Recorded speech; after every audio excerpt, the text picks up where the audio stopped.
So I come to find out, right, that for all the men that I've seen uh, trying to go against masculinity and the patriarchy and all this other rhetoric, is always soft men. Always soft men. It's always men that don't do actual physical work. If you look at most of the guys that's talking about their male feminists, and I said most of the guys, and all of them, they're talking about their male feminists and they want to derail masculinity and men gender is not real and down with the patriarchy and men are so horrible. It's always soft men.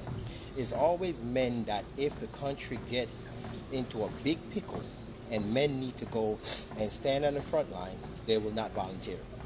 It's always those men, right? Oh, men and women supposed to be equal across the board, and why a man got to go through this and a woman no got to go through that because you see the woman less than. What they don't understand is this: men in other countries is dying for these men to convert the entire country with that mindset because it will be easy picking. Think about it. If majority of American men are like these weak men that you see on TV talking about down with the patriarchy and down with this and toxic masculinity and all this nonsense, how easy would it be for a country like China or any one of those countries to come in and take over everything? Because who's going to stop it? Who's going to stop him from coming here and take over the entire country if there's no strong masculine man here to stand in the front line and say this is not going to happen, right?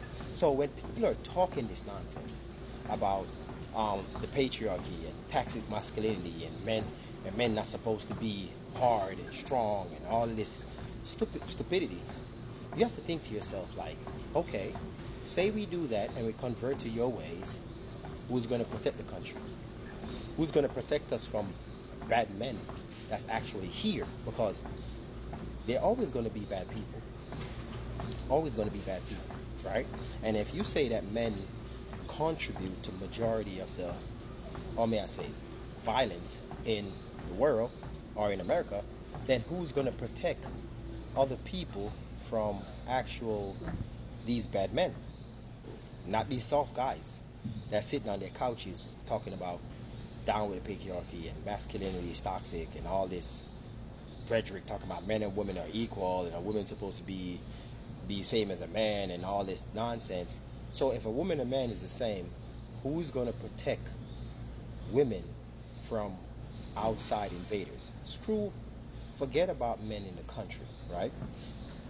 Who's going to protect women and children and old folks from outside invaders if we decided to go with these soft couch potatoes, men that basically don't even, for me,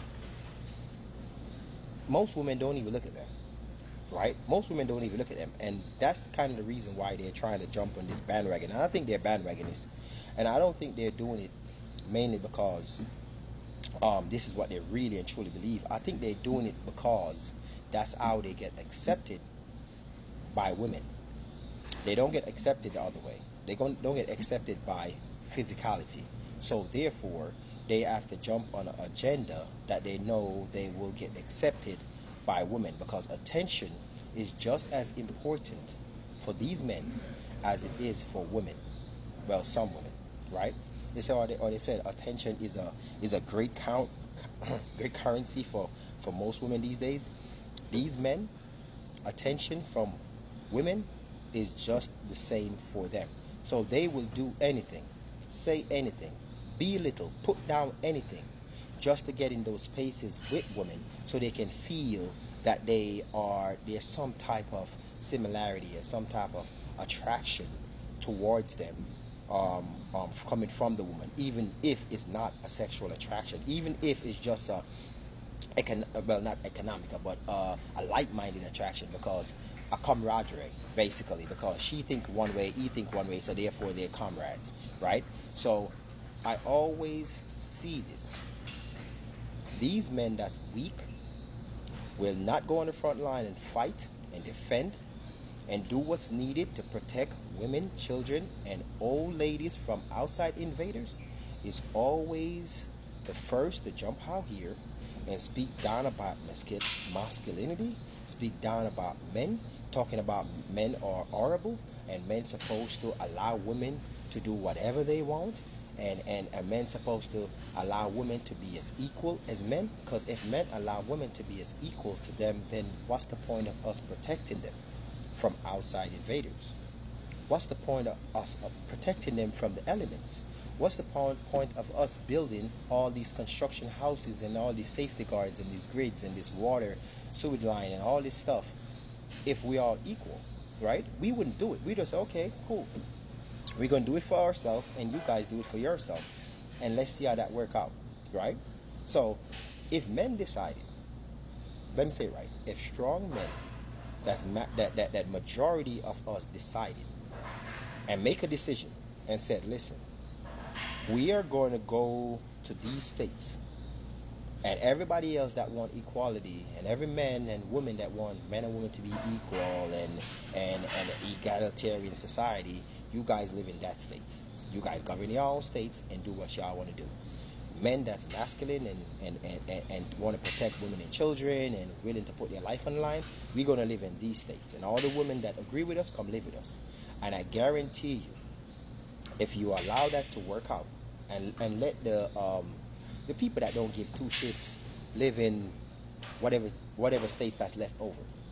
And I guarantee you, those people over there, right? Those people over there will want to come back over to our states. You know why? Because they won't have no security. They won't have nothing going on. The women will start arguing with the men and telling them they need to get up and do what they have to do and get things going and get things, provided for. And then the men going to cuss them and say, no, we are all equal, let's do it together. And then those women going to get frustrated, right? And then want to come over to the states where men are running the thing to the point where women can live comfortable and peaceful and have the option to, if they want to or don't want to, partake in what's going on, right?